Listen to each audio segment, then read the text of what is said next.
Good morning to all of our Merry Marvelites. A special day and a special time here for an early Marvel movie talk. I am Christian Bladt, joined in a little while by our friend Rachel Goodman, but with us right now, making her debut on this show, someone whose face should be very familiar to you from the Agents of S.H.I.E.L.D. After show that we did throughout this whole final season. Katie Kawomoto, how are you? I'm doing well. How are you doing today?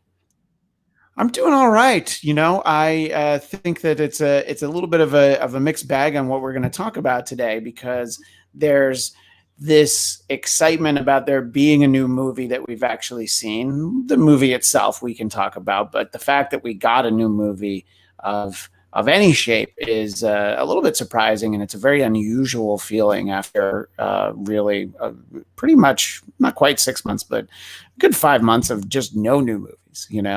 I have to think back of the last time I went to the movie theater, and I remember I went with a few of our friends from AfterBuzz, including Rachel, and we saw Invisible Man with Elizabeth Moss.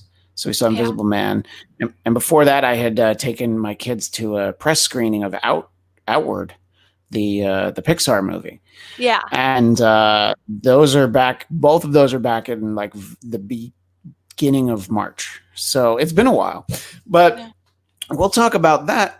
And there is, of course, starting the much more significant and honestly saddening but very surprising news that popped up on my phone as I was pulling into the parking lot to see New Mutants at the drive-in was a passing of Chadwick Boseman at 43 from colon cancer, and it just shows you, how little we actually know about these people, and nor that we need to know, his private business. But I mean, when you consider, Katie, that he was diagnosed 4 years ago, and you think of all the movies that he went on to do during that time, there's obviously 4 Marvel movies, including one that he starred in, and he's in almost every scene. So he did Civil War, Black Panther, Infinity War. Very end game, he pops in at the end, but still that, and then in addition to that, he did other movies and he did other work, and obviously this was a very important character to have represented for the MCU, but also, I mean, he was a tremendous actor. I had first seen him in the Jackie Robinson movie 42, and I know he also played James Brown in a biopic around the same time. So when I heard that this guy was going to be Black Panther, I was like, I think I only knew him from that one movie, but I'm like, well, that guy's going to be great. So I wanted to talk a little bit about this, and Katie, your thoughts when you heard about the passing of Boseman. I was actually watching someone's Twitch stream when I found out because someone mentioned it in the chat of all things, and of course, I went instantly to the web to cross-reference it because, when those things happen, you kind of don't never know what to believe until you see it with your own eyes on a valid source.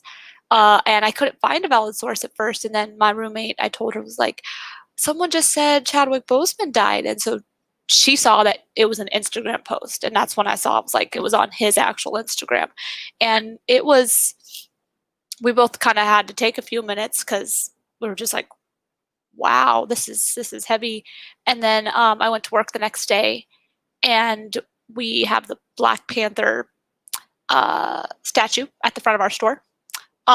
It's just all been part of our set since day one, and they set up a little memorial. They put electronic candles sitting on a table at the bottom of the waterfall, and they're like, if you want to go see it, go check it out before the store opens. And I did cry at work for a bit. I had to get together and go to work, but it was something that some things like that make it more real. Because I do work in the nerd industry, and just in general, the impact he had on so many lives in nerd culture and also Black culture. I mean, it was a hard one. And then a customer bought some pops and put them on the memorial. Like, they literally bought them at the store and then put them on the memorial. We did not do it. He did. And that just showed just how much he meant to everybody. So Yeah, and there were a few visuals that were circulating on the internet and various social media that were very very sweet but heartbreaking little tributes. You had a couple of them where kids had taken all of their Avengers figures and they had them standing in a circle, and Black Panther was laying on the ground, and they had the kid had crossed their arms like that. I saw a few of those, and it was very sweet to see, but that's the thing where you're just like, oh, it's so sad because these little kids who are like, that was that, they understand that he's not around anymore. And obviously, look, any person passes, there's always a degree of, it's never not tragic if somebody dies. And, if an actor dies and you're a fan, that of course is that much more upsetting. But he, of course, has this distinction that he played. I know this wasn't the first black superhero on screen, but this was the biggest. I mean, this is bigger than any of the actors that had come before. Whether you're, because a lot of them it was comedies like Blank Man and Meteor Man. I mean, those weren't serious superhero movies. And I mean, you have other characters, but this was such a big deal. And obviously that's so significant to have that kind of representation. And he really was perfect. And so, I mean, that's really, and he seems like he seemed like he was such a likable guy. You see all of these little snippets and photos of him interacting with kids who had cancer. He's trying to cheer them up. And then of course, now, well, it's like, well, he actually knew he had cancer at that time, but it adds another layer to it. And, there's they've done this a few times on, the Tonight Show, where there's this Jimmy Fallon bit where people were talking to a poster of Black Panther, and then he was behind it and he came out. So it's fun to sort of see those things, and it's very sad to get all of these reminders that he's obviously not with us, and that look, he obviously didn't want people to know that he was sick, but it's such a surprising thing when you hear like, oh, I mean, however he would have passed, it would have been tragic, but you're like, wow, he put up with that for those 4 years. And then there's sort of the negative part of this, which was that there were photos of him that circulated a few months ago where he did look really skinny. So people were, guessing, and they, used some nicknames and things. And it's just a good lesson that, sure, these are celebrities, these are people who are in the public eye, but you don't always know what's going on, and they are real people, and you're saying something about them. Our friend from Agents of S.H.I.E.L.D., Chloe Bennett, who plays Quake, at one point she posted like, look, I get it that some of you don't like me, just remember I'm a real person, and I think it's like, it's very easy to forget that. And as funny as people might think it is to be like, look at this picture, look what happened to Black Panther, you could think for a second like, yeah, but why might that be? So and I had actually not seen those until after the fact. So I had never even seen him that skinny. So I had no idea. So it's very sad. I think that ABC did something nice on Sunday night. They showed Black Panther commercial free, and then they had a tribute to him afterward. So I think that that was a great thing to do. And especially the commercial free aspect of it, because a lot of people would have tuned in, and you certainly could have sold some extra advertising, but they're just like, no, let's just show the movie and then do a tribute. That's kind of, I like that. That's kind of more respectful too. I mean, I know when someone passes, there is always a line that's kind of annoying, and it's the fact that when people market off of the death of someone, and try to gain profit off of it, and it happens. I know it happens every single time, but it is a little bit just unsettling. So I like that they're like, no, you know what? We're not going to sell advertising for this, and I kind of respect that decision a lot, because I know we sold out of his pops the day that after he passed, and people were selling them online for $500. And it's like, Sure. that's really, like, that is not cool. I know it's been going on with collectors for years and years and years and years, but I've never thought that was cool. But like, have some decency as a human and not trying to make money off of the fact that someone just passed. So it's, yeah. Yeah, there's a couple of ways to react. There's the way that you just mentioned, where somebody's like, "I'm going to buy all these and sell them on eBay or sell them wherever for $500." But then you had just earlier talked about the person who bought Yes, other pops to put as push. So it's nice to see that of course. you can Yeah, be reminded of the wide spectrum of human reaction. of And course. there Yeah. was a well-known nerd website, I think within 24 hours, actually had an article where they were asking questions about like what happens next. And look, it's not things that we're not talking about. We're not thinking about, I mean, but they were way too quick with it, like, so does this mean that Black Panther's done in the MCU? And it's just like, all Yeah. right. And so they took it down, and they did say, that it was an error in judgment, and we apologize. But it's something that they'll certainly have to think about, because there will be Black Panther 2, but it's, what does it mean? And the reason I bring it up is because there's already petitions going around to not recast him. They're saying, like, don't just bring in a new actor as T'Challa. And I don't think you actually need to do that. I think that there's a way to respect Chadwick Boseman as T'Challa, and then anybody can, who's worthy, can be the Black Panther. I mean, we saw Killmonger as Black Panther in the first film, so it's something that can happen. Yeah. And we can think about that, and obviously spend more time thinking about it. But what are some of the other reactions that you've seen along the way, and any thoughts you've seen, public just statements, outpourings of emotion, that sort of thing, Katie? There was, well, we had kind of touched on it earlier about how, he did all these visits to hospitals and they kind of ring in a different note now than they did before. A lot of celebrities go and visit sick kids in the hospital. We know that it's been going on for a while, but to know that he had cancer, and it just puts a lot more of a weight on it. But not only that, I just wanted to touch on the fact that, 4 years of this, he was going through chemotherapy while he was in the middle of filming some productions, or right before or after. And that's, people got to work. I know that. Everybody here knows that. But it's a great level of respect that I think we already had respect for him, but it's just so much more because he put his entire everything into his work and kept this a secret, which also is not easy to do in Hollywood at all. So it just brings new light to everything.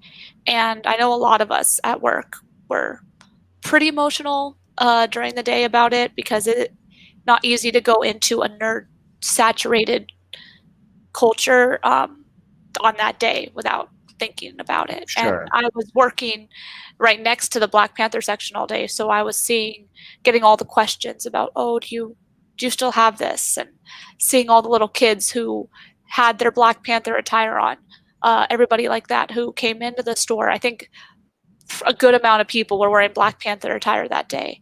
And the way that the nerds can unite and still respect someone's memory does outweigh the bad stuff that goes on.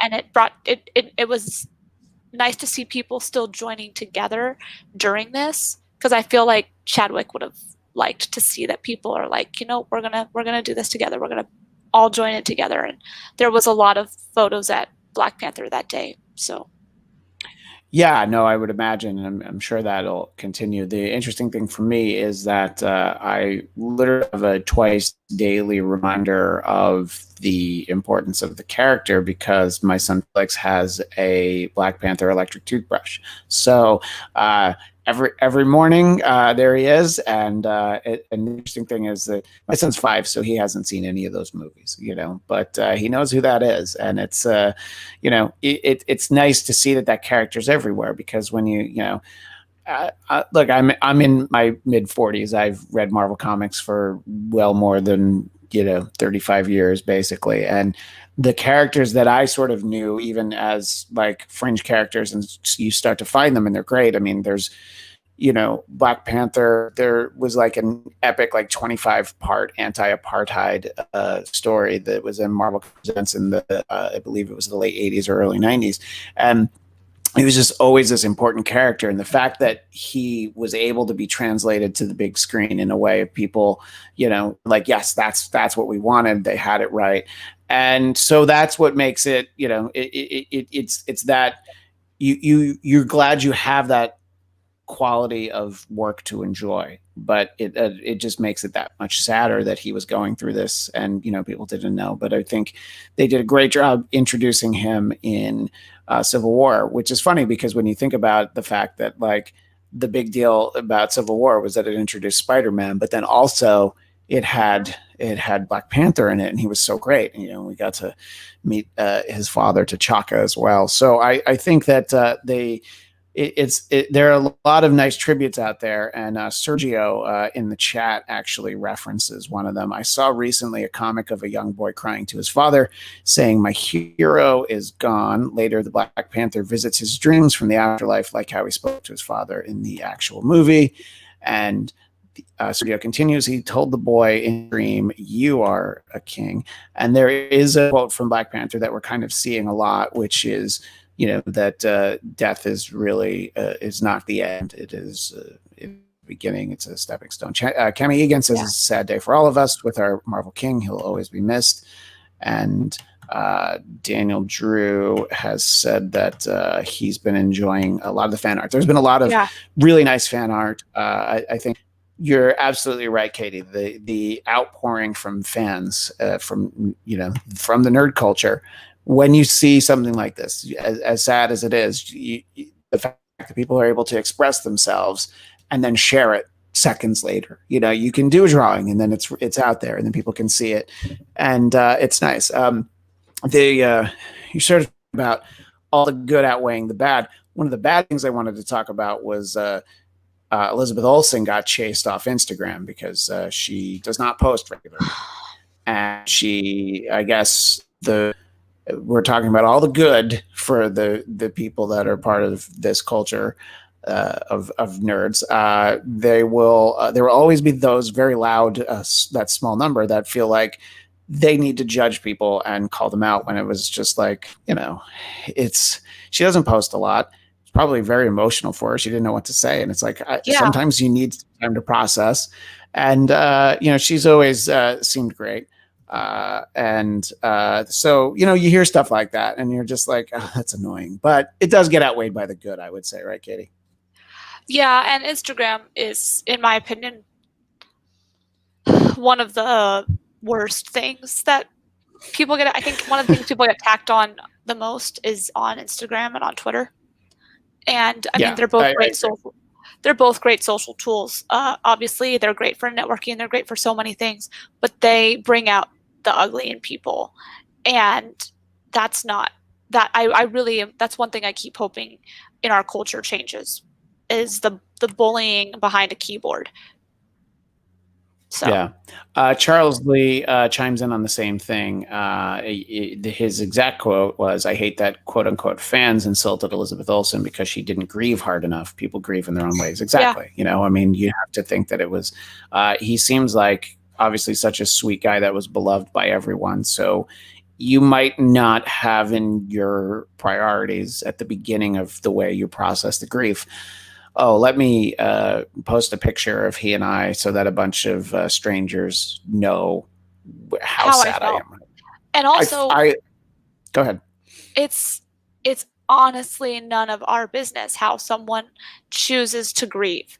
It's not. They don't owe that to us. They don't owe us anything by posting something like that. It's their choice. It's their life, and I don't think people respect that enough. Yeah. So Two things from the chat. Charles Lee still upset that Chadwick wasn't nominated for an Oscar for Get On Up. That's the James Brown movie. I will admit that I actually haven't seen it. I think I actually have an old Academy screener for it, but nice. I'm very interested in seeing that. But I do own 42 because I really it's the Jackie Robinson story obviously is very important to baseball and to really our society, and they did such a good job with that film, and it's because he's so great in the film. It really stands out. So yeah, I could have certainly seen a nomination for that. And Cami Egan points out, started reading the Black Panther comics from the 60s, and they're fun. Yeah, and look, it's a really cool costume. You can't go wrong with that.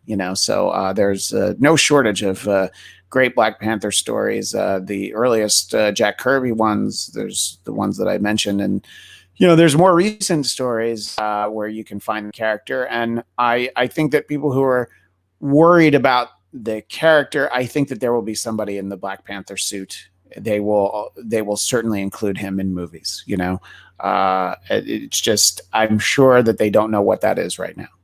And they'll figure that out when it's time to figure it out. Yep. I feel like this is something that we'll continue to talk about for a little bit. For into the future, it's something that we'll be processing for a while, and when they start to figure out what they're going to do, in terms of having somebody else as the character, we'll start to talk about that in the future. But we will change gears entirely and talk about something that is much happier, at least for some people. Some of the reviews were not kind, but there are some people that felt like maybe New Mutants didn't need to ever come out. There have been some really bad Rotten Tomatoes scores.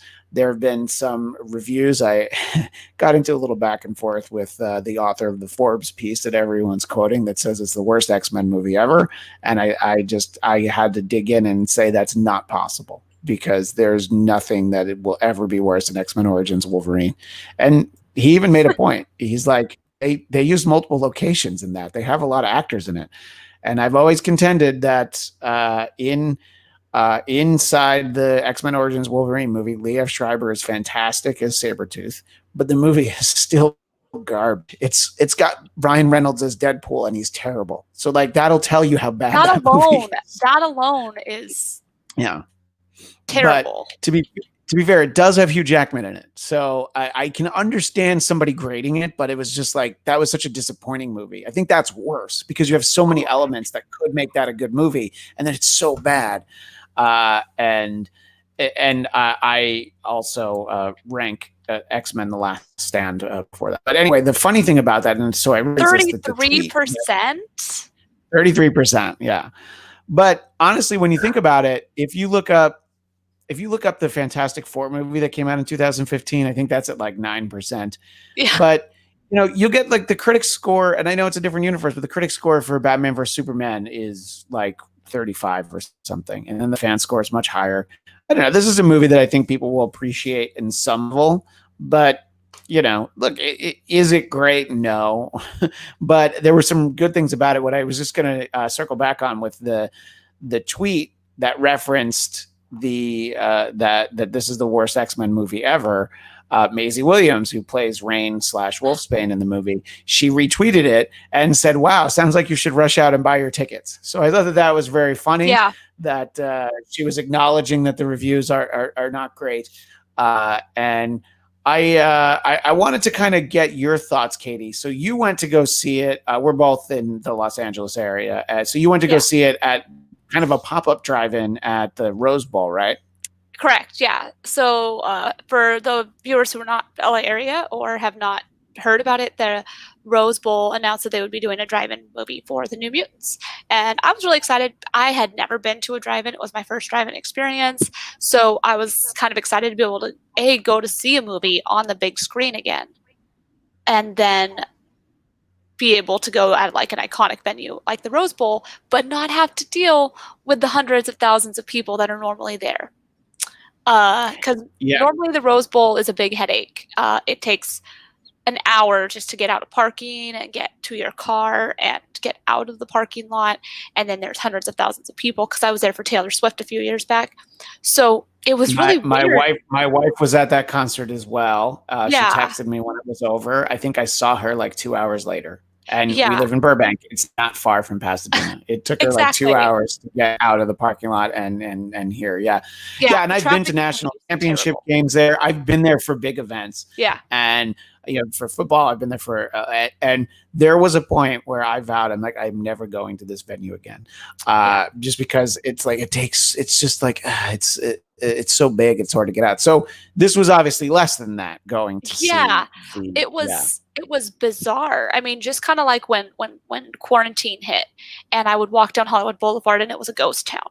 That was a weird situation anyway. But to go to the Rose Bowl and just drive straight into the parking lot, because that's where they had the screen set up, and to have it be so dark, we were like, there's no signs up, like, are we going the right way? Because normally there's a large long line of cars to be able to follow, and we couldn't do that. So it just was even a more like eerie way to see it, almost, because you're in the middle of a very empty venue that hasn't been used for 6 months.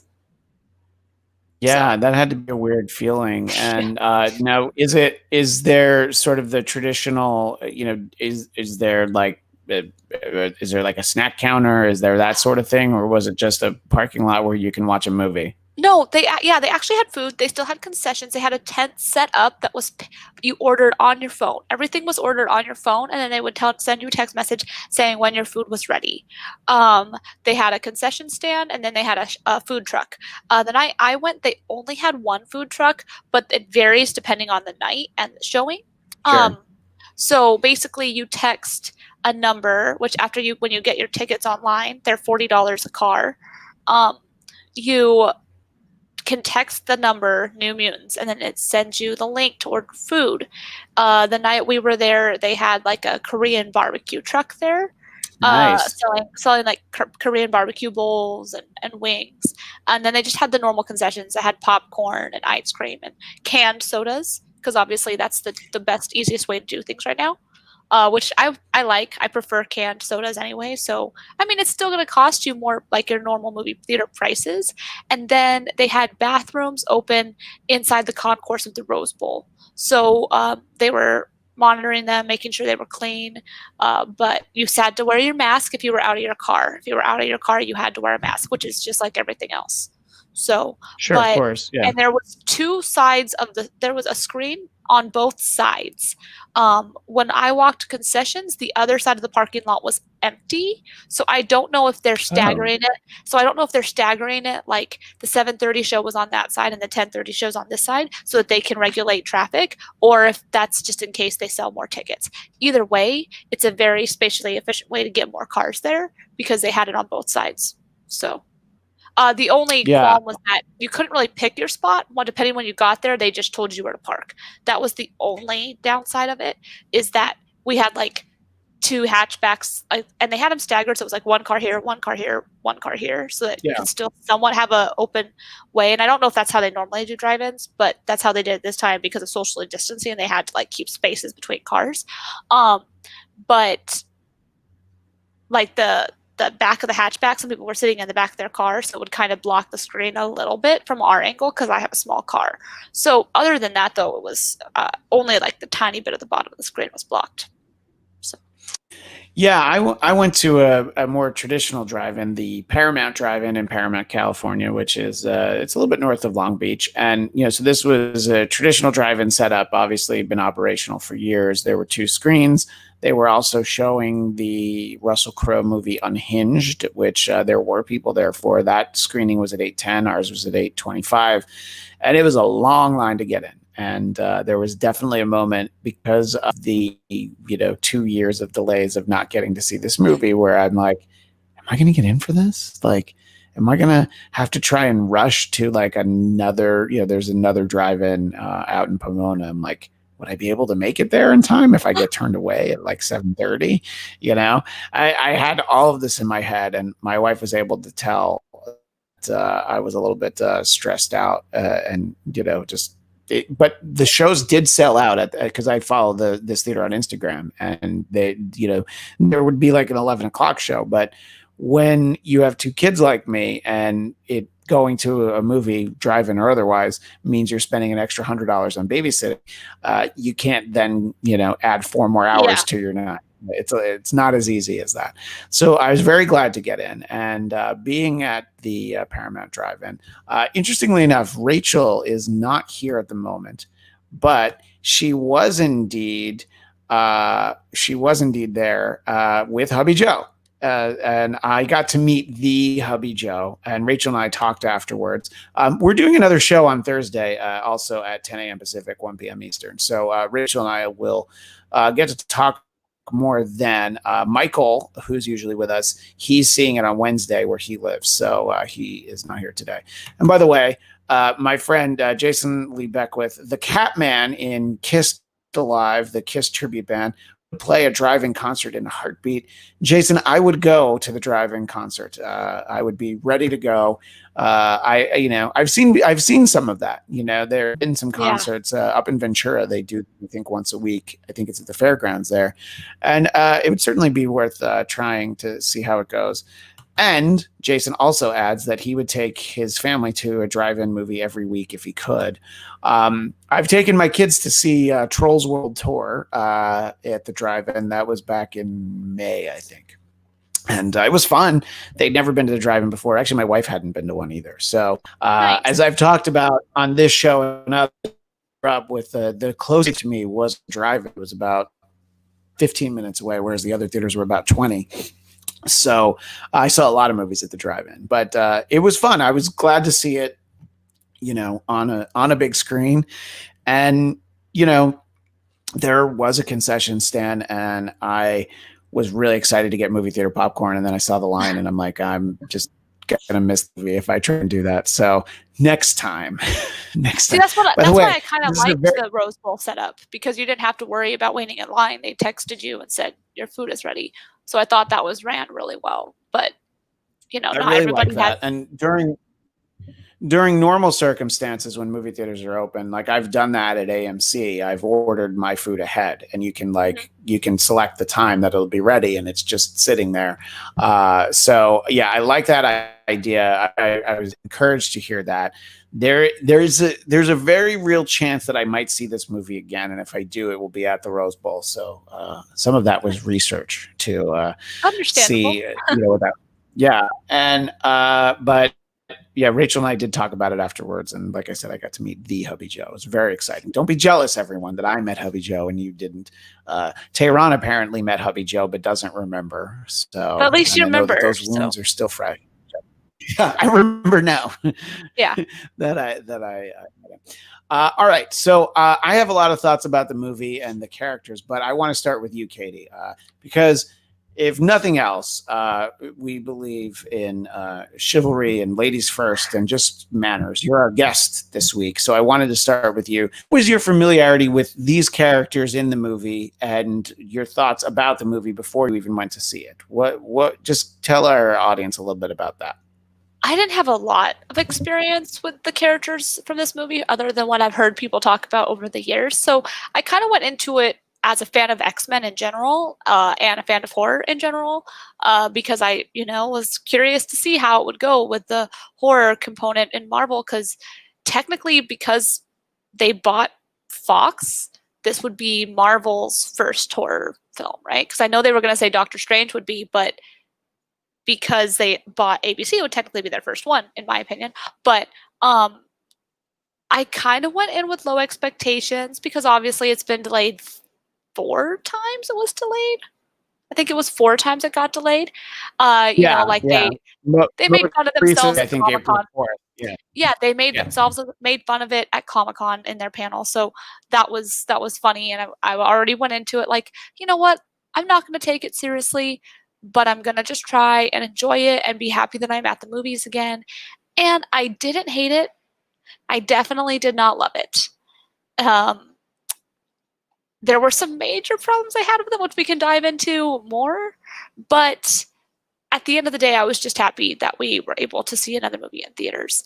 And my biggest thing, without delving too much into my thoughts on the movie yet, is I could see it being kind of like the cult following movie of the X-Men franchise, in the sense that people know it's bad, but they're gonna keep watching it because it's bad. The only unfortunate thing is that it was not intentionally supposed to be that way. I think if the intention had been to, like, let's make a campy little horror film, or let's make a campy little movie, I think it would have been more successful. But since it wasn't the intention, that's why it was unsuccessful. Yeah, I think it's interesting because I watched it, and when I saw it, I was just like, okay, so why did this movie have to sit on a shelf for 2 years? I mean, I guess that they did want to do reshoots. And look, it was originally, Josh Boone has said he originally envisioned this as a trilogy. And you can see the way where it ends. You're just like, Yeah. oh, yeah, this is a really small part of a story. This is, this basically, this story could have been like the first 15 if they wanted to, where it's like, this is how they meet, this is what happens, and this is what they overcome, and how they, learn to get together and work together and be friends or friendly. And I think it is an hour and 34 minutes. So it's nothing else. It's merciful in its brevity. And by the way, Charles Lee says, the coleslaw of X-Men movies. I've never heard that before. So yeah, it's coleslaw is always there on your plate. It's just, do you really eat it?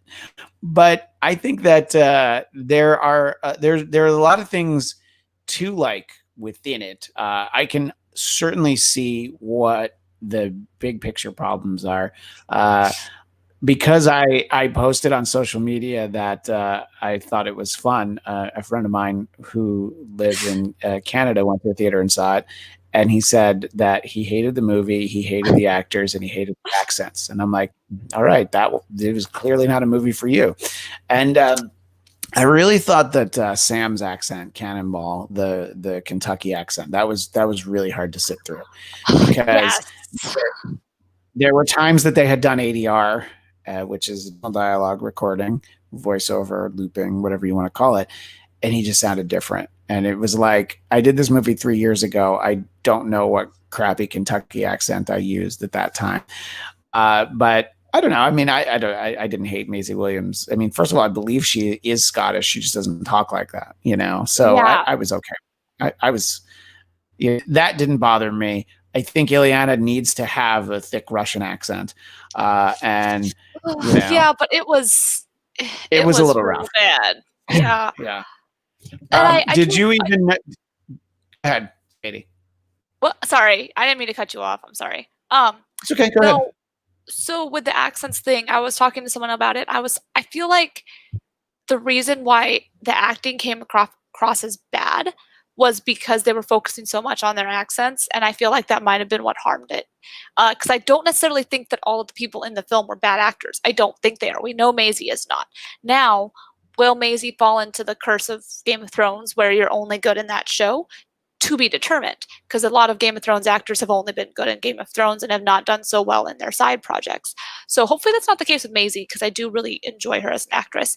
But I think the accents just got the best of them. Yeah, she was. There was a 2-episode arc of Doctor Who that she was on. I think she did a great job on that. Actually, I really liked her on that. So, yeah, I'm pulling for her, especially because she retweeted the quote that it was the worst X-Men movie. I think that's very funny to me. She's used to fans being disappointed at this point. So, yeah, she's used to. Yeah, exactly. After Game of Thrones, she's like, fine.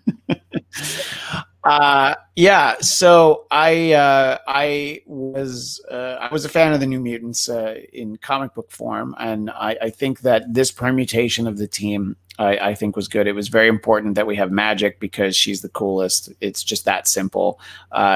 She has the armor, the soul sword, and all of that. And, not really touched on in the movie is that she is Colossus's little sister. So I think that's very important, keeping our X-Men family together. And I was glad to see these characters realized on the big screen, because I literally grew up reading stories with these characters. There were more characters in the New Mutants. These weren't the only characters, but uh, not featured are Karma and Magma, and then of course Warlock. Which there was a rumor going around that they wanted Sacha Baron Cohen to play Warlock, which would have been amazing. And if you guys don't know the character Warlock, just look him up and you'll just see he's sort of this weird, like techno virus kind of shapeshifty computer brain. I don't even know how to describe him. He's that cool though. So that's kind of too bad that we're not going to get a sequel where we would get to meet Warlock. But I thought it was interesting that they did tell this kind of basically horror story. And I thought it was like, I don't care that they threw out the way that the New Mutants got put together, which is basically like the X-Men, where Professor Xavier goes around to all these countries and was like, hey, come to my school. We've got a lot of rooms empty. Because this was in the 5 years that Jean Grey actually stayed dead. So it's, we'll bring some kids in, let's go. But I thought it was an interesting way that they told the story, sort of the horror / thriller aspect. I feel like that stuff worked reasonably well. I liked the fact that Mirage, aka Danielle Moonstar, Danny's powers, were manifesting themselves in a way that was causing everybody else to experience these terrible memories.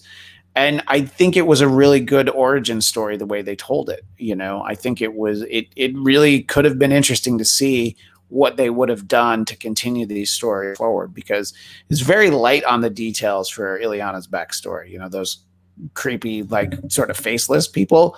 I was very intrigued by that, because again, that's not anything from her backstory in the comics. So I was like, well, there's clearly Creepy. something in mind there. Creepy, Yeah. creepy.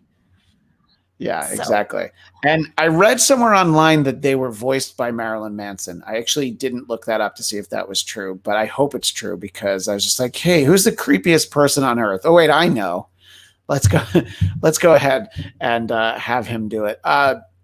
When we've talked a lot about this movie, especially in recent months, there are a couple things that I was personally excited about, and we've talked a lot about on this show and on Marvel Movie News, is the fact that we got the Demon Bear in it. And I think that using it basically from her nightmares, it is the perfect way to explain Demon Bear. You don't really have to go into it. It's like, yeah, it was in her head and now it's out of her head. Great. Perfect. Very Nightmare on Elm Street. I love that. When your dreams are coming out into reality, it's sort of a reverse Nightmare on Elm Street. And the fact that we got Lockheed, we got to see everybody's favorite purple dragon. And it probably did feel like an old home week for Maisie Williams. Like, oh, great, there's a dragon on the set. Okay, cool. But and I actually kind of liked the Ileana sock puppet of Lockheed that she would talk to. I kind of thought that was a cool way to have it. Now, I had already seen that the real Lockheed would be showing up in the movie, and that's very much what I was excited about. And when I mentioned to Michael last Thursday, Michael Shirley, that that Lockheed was in. He's like, wait, Lockheed's in it? So he didn't even know. And then it just changed the excitement level. Now, of course, Lockheed is Kitty Pryde's best friend, but that's okay, because Ileana is Kitty Pryde's best friend. I feel like it's okay that they shared. What did you think about those aspects of the movie, Katie? The Demon Bear and Lockheed? Aside from the CGI, we'll leave that aside, because I was not a big fan of the CGI for it. But at the same time, interesting. I feel like it was intentional the way they did it, so that's why I kind of set it aside. For a normal Marvel movie, it was bad. But if you want it to be like a nightmare, it works. So I think that's why I kind of like stepped aside from thinking it was bad, because I'm like, it's not supposed to be an epic, realistic thing. It's supposed to be a nightmare. So I did like that. My main issue with that, I did love the Lockheed thing. Like I said, I didn't know about it, and I was just like, what's up with this creepy sock puppet? Like, this is kind of weird. She's a crazy bitch, which, by the way, I don't mind. I like a girl who's a good crazy person, and I love that. But it was a little creepy, and then all of a sudden I was like, wait, what now? all right. Yeah. I like dragons, so I was super excited about it. My only qualm with that whole situation and the final epic third act of the movie is that it took too long for them to get there. Um, Which you know, we is had interesting when the movie's an hour and 34 minutes. And I believe you messaged me that it felt longer. it did. I was thinking I'd been there for 2 hours, like, because it just moved really slowly. Um, and a lot of it I get is Yeah. setup. It's origin. You have to do a lot of setup in a movie like this. But there were some scenes that Yeah, of course. that were not needed that could have been contributed to the end in the final battle scenes. Because as soon as she got her arm and she was like, "I'm gonna go take care of this," I was all for it. I thought it was so fun. I'm like, there's gonna be so many cosplays of this. People are gonna be all like, the battle was great, except for I felt like it was kind of anticlimactic. Like, it was like, okay, there's this big bear. I'm gonna take care of this. I'm just gonna talk it down. That was a little disappointing to me. I feel Right. like Yeah. we missed out on something that could have been a lot more epic than just let me talk to it. Yeah, no, I think that that was definitely the high point. It was really everything that everyone was excited about in the trailers and TV commercials was Ileana with the soul sword and the Yeah. armor, and that was the thing I think we all wanted to see. And yeah, I had the feeling that that this could lead to some great cosplay. I've never seen any magic cosplay, any Ileana I Rasputin think there will cosplay. be now. I think there will I be think there now. will be now. Yeah. So there is, as with anything in 2020, there's always some degree of controversy, and we'll start with the first is that there were a lot of people talking about Ileana's racist comments to Danny. You know, sort of, she called her Pocahontas, and I Yeah. think she called her Standing Bear, and I certainly understand why people would feel like, oh, that is not very likable, but I don't know. I feel like it worked to the character that she's being a bully, and yes, it's the easiest thing to bully someone about. And I also think this is one of those moments where the movie being filmed in 2017 is a lot different than if it had been filmed even last year. You know, it's silly to say, but 3 years ago, I think that the thinking was that these sort of things would be understood in the context of a story. You know, I Yeah. don't know, given the opportunity, if Josh Boone would do that again. What was your thoughts when she said those things to Danny? You know, when she was marginalizing her Native American heritage, she also referred. You know, at some point, I think she says, "What kind of Indian are you?" You know, so Yeah. that was clearly the note that she kept hammering. They felt like that's what her character would do. What did you think of that, Katie? I got it as she's a terrible she's a mean girl. And not just that, we already know that in the Mutants universe, we already know that there is a lot of people who get who are treated badly. There's a lot of, I can't think of the word. Why can't I think of the word? Discrimination, and people don't, like, they're always kind of talking bad about other mutants or people who are not mutants. In this case, she decided to target her race, which, yeah, would not fly if it was filmed now. I feel like that would definitely be different. But I just think I thought, well, that was a low blow. But it also shows that this is a thing that's been going on for a while. So it's not just new to this. And the fact that something that was filmed in 2017, it wasn't that racism wasn't there in 2017, it just wasn't as much in the spotlight as it is now. And in some ways, I feel like it showed that by having that in the movie, if that makes sense. Yeah, no, I think so. I think that obviously people are certainly there is a contingent that is looking for anything to tear down the movie, and the people talking about the racism weren't necessarily people who saw it. And yeah, I don't know. I feel like, in all honesty, that's probably how that interact. I know it's hard to say, like, well, if these mutants were really in this research hospital together, this is really how it would go. But that sort of mean girl interaction that's the easiest thing to pick on someone about is what Yep. they look like. And a lot of times what they look like is a direct result of their ethnicity, you know? So it didn't bother me, but again, I don't know. I look like me, so you know, I can understand people being sensitive to it, and you know, making them like Ileana less. It's you know, certainly understandable, but just remember, the Ileana in the comic books is not the same, and you know, neither of them are real. But this, you know, I don't know, but let us know, anybody who's seen the movie, what they thought about that. Please let us know whether you're watching live or if you're watching the archive version. But let us know. Has anybody else seen this movie?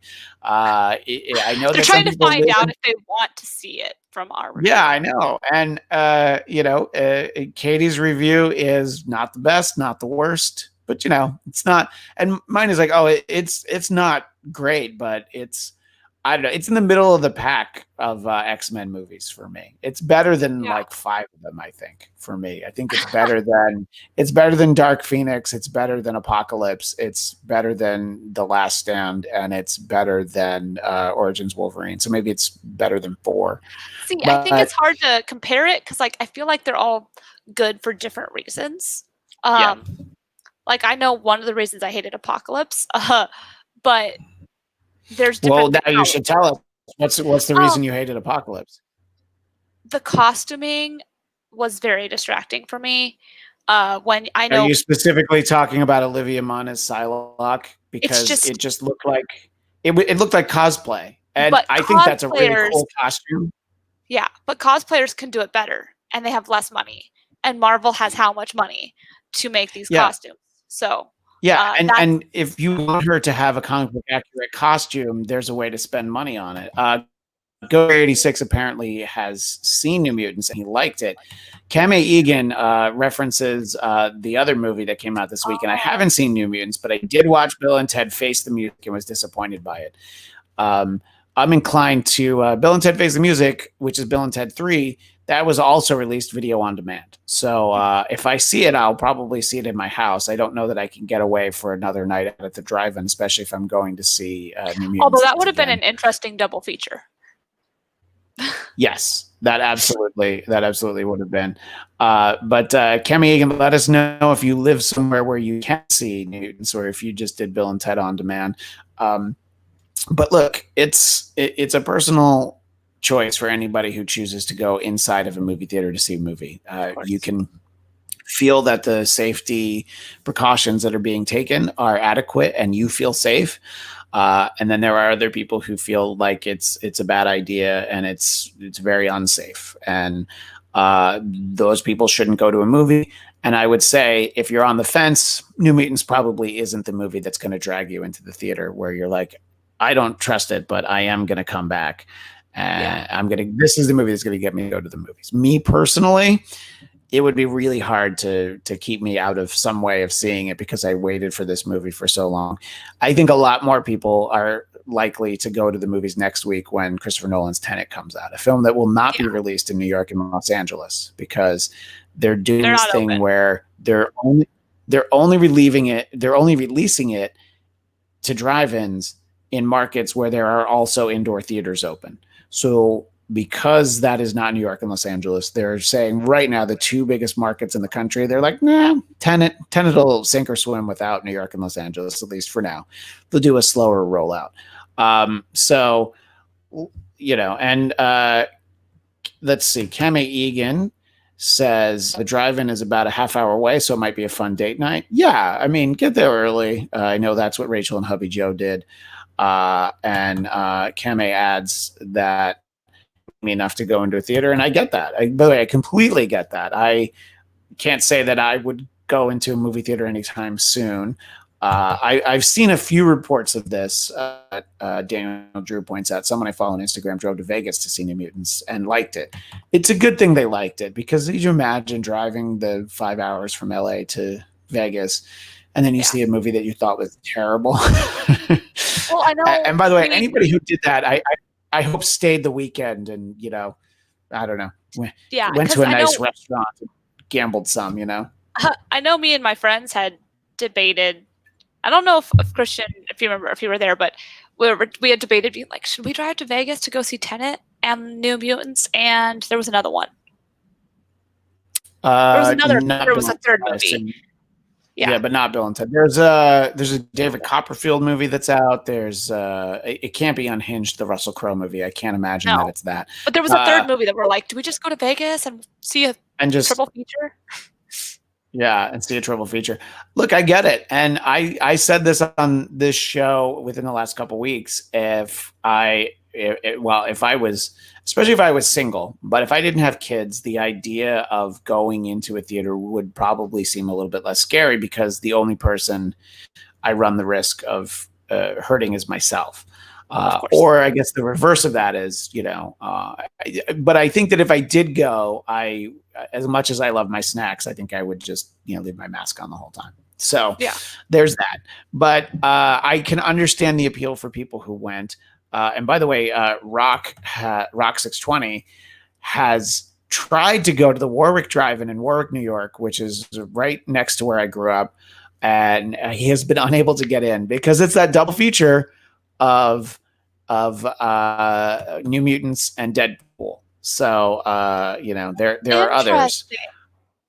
Yeah. So I think out here our option, if you go to Pomona, the double feature is New Mutants and the first Iron Man, which is kind of fun too. Interesting. Anyway, so that's sort of that level of it, and I can understand. Oh wait, Sergio has something on this too. So Sergio says, I wanted to watch James Bond, Tenet, and Wonder Woman in theaters. Excuse me, when I saw the trailers pre-COVID, but now I know I can just wait. Yeah, I get it. I don't blame you. Wonder Woman is a little bit of a hard one for me, as is Black Widow, because I really want to see both of those movies. And I feel like I'll be good with the drive-in for a little while. But when I do feel safe about going in the movie theaters, I'd love to go to the movie theaters. I like to go by myself in the middle of the afternoon. When you live in the Valley, specifically here in Los Angeles, and you have those days where it's like 110, there was never anything better than just going to see a bad movie for the afternoon and, getting there early so that you can see all the trailers and just sit in the air conditioning. So or if you have I've talked to a few people who have to do that. Right. That's even better. Yeah. You can pick just go to an empty theater. I'm good. Yeah, I'm good. So, there's I understand. And I think this will kind of be the ongoing debate throughout the rest of the year for sure. And into next year, are people going to actually go to the theaters? And we'll see which of these movies that I just rattled off are actually going to come out. Right now, you have both Black Widow and James Bond scheduled for November. And, some movies are doing well in other parts of the world. Tenet opened wide across the world this past week. So it'll all be interesting to see. I think that New Mutants, it makes sense to bring it back to that. It makes sense that this movie came out. It came out in theaters because Disney, it just came with them buying Fox. So just to see how people react to it. And honestly, they've done more with it than I thought they would. The fact that there's been marketing, the fact that they did a little pop-up at the Rose Bowl and things like that. I think it's nice that they gave it a chance. And I think it made $7 million over the weekend. When you think about how few movie theaters are open, that doesn't sound terrible. You're like, you got $7 million.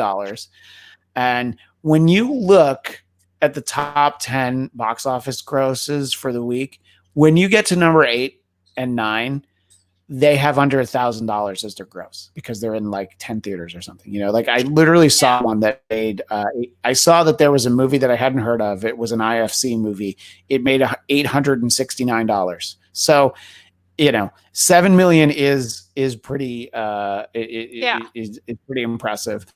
And I think we'll see, do studios continue to hold off on these movies? Wonder Woman 84 was scheduled for the beginning of October. And now when they did their DC Fandom, the trailer just said only in theaters, because I think that now they're starting to question that date. And we will have to see. I remember that this Ghost 8386 points out that Mission Teak Drive-In Theater is in Montclair, California, not Pomona, California, All right, Okay. but when I'm driving from Burbank, it's the same thing to me. But I will indeed make sure because look, I love Ghost 8386. He's in the chat for so many shows that I do, so I want to make sure that I read that comment. Kevin Egan has a great point. If you wait until late November, maybe you could get a Black Widow and Wonder Woman 84 double feature at a drive-in. Pretty sure they're going to want you to buy 2 tickets for both of those Yeah, movies, I was but I gonna like say the way. neither of those companies, neither Disney nor Yeah. DC is gonna let that happen without both getting the money for it. So, because Yeah, exactly. They're like, they're like, who's gonna make more money? Who's gonna make more money? yeah, exactly. So I think I think that this was a nice test. I think we'll see how the movie does it over the next few weeks because there are those places where movie theaters are open. There's I don't remember what number it was I heard, but it's like 65% of the country or something. So this movie will be out again this weekend. If you live somewhere where movies are showing and you want to go, you can check it out. Before we wind things down, I did want to circle back on something that we talked about last week because there is also this ongoing controversy with New Mutants. It was kind of expanded. We talked a little bit about it. The whitewashing of the character Roberto da Costa, who is Sunspot, that in the comic books his skin was always darker. It was also pointed out that yes, Blue Hunt, who plays Danielle Moonstar, is Native American. That character was also portrayed with darker skin in the comics, as was Dr. Cecilia Reyes. And I think that it's something to certainly be mindful of. And when you point to the fact that there are 3 characters, it's not something to dismiss. I do think that I liked these actors in those roles, and you hope that factors into it. But I don't know. I mean, again, this is a movie from 3 years ago, so you wonder if you were casting this movie this year, would they do a better job of feeling like, no, we need to get somebody that closer represents that. So again, this was something that was these 3 characters. This was something that was being posted by people that didn't have anything nice to say about the movie and maybe didn't see it. They were sort of using it as just more reason why it must be terrible. And look, if it bothers somebody enough that that's why they didn't want to see it, that's certainly within their rights. It's very easy for me as a white man to say like, oh, it didn't bother me. So I'm not saying that anybody can't feel otherwise. Hearing that there's 3 characters that were portrayed as lighter than they are in comics, what do you think when you hear that, Katie? I think it's a tricky situation where it's kind of like you're damned if you do, damned if you don't. The way I see it is if a comic character is portrayed a certain ethnicity, I think it is better to keep it genuine. Because there aren't as many roles for people of a different race or ethnicity in the industry to sort of change them into a more whitewashed form. It's always kind of a little tread carefully situation. But at the same time, I do understand that you want to give everybody a chance. So I don't get overly offended by it, but if you can, then why don't you? In this particular sense, I think is what I would say. Yeah, and I think that this was something that it comes up regularly, but it came up in relation to Doctor Strange, Tilda Swinton, the Ancient One. Yes. That's great that it's a strong female character in this interpretation, but it was an Asian character, and so that is an Asian character that is no longer not just not in the movies, just not in the MCU. So that's an opportunity that they could have had, and they went a different way, but it is as a result, that's what happened. So it is something that these choices get made for a variety of reasons. On last week's show, I was criticized in the comments, and I'm sorry I don't remember your name. I didn't brush over Josh Boone's comments about how he felt like Roberto needed to look like somebody who was rich. and the implication being that would be someone that is lighter skinned. I actually didn't know that that was exactly what he said, because these comments were brought to my attention like right before we did the show. And look, I think I'm going to just hope that that's not what he meant. And, you know, he was just trying to generalize that this guy looks like a guy born with a silver spoon in his mouth. The way he is in the movie, yes, he does look like a rich guy. Yeah, he does.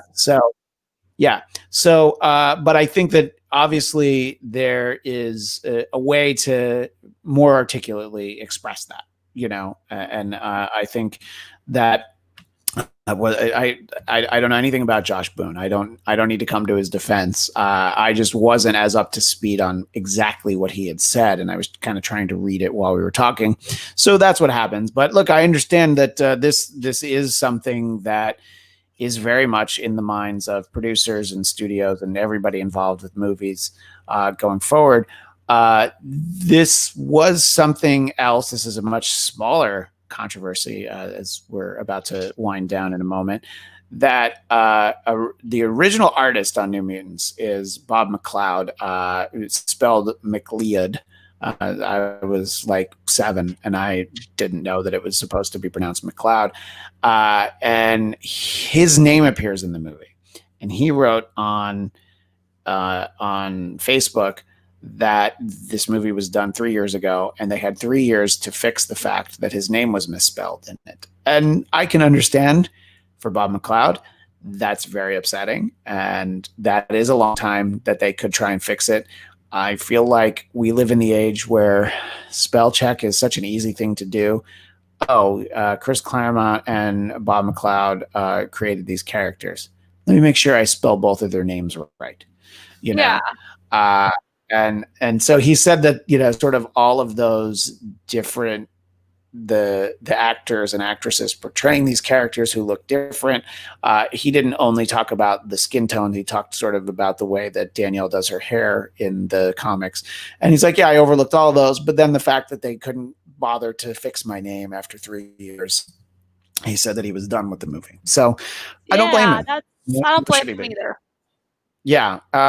Bill Sienkiewicz, whose name is very hard to spell and even pronounce, has continued to say nice things about the movie. He created the visuals for Demon Bear and really, I guess, for Illyana's magic persona, really kind of perfected that in that run.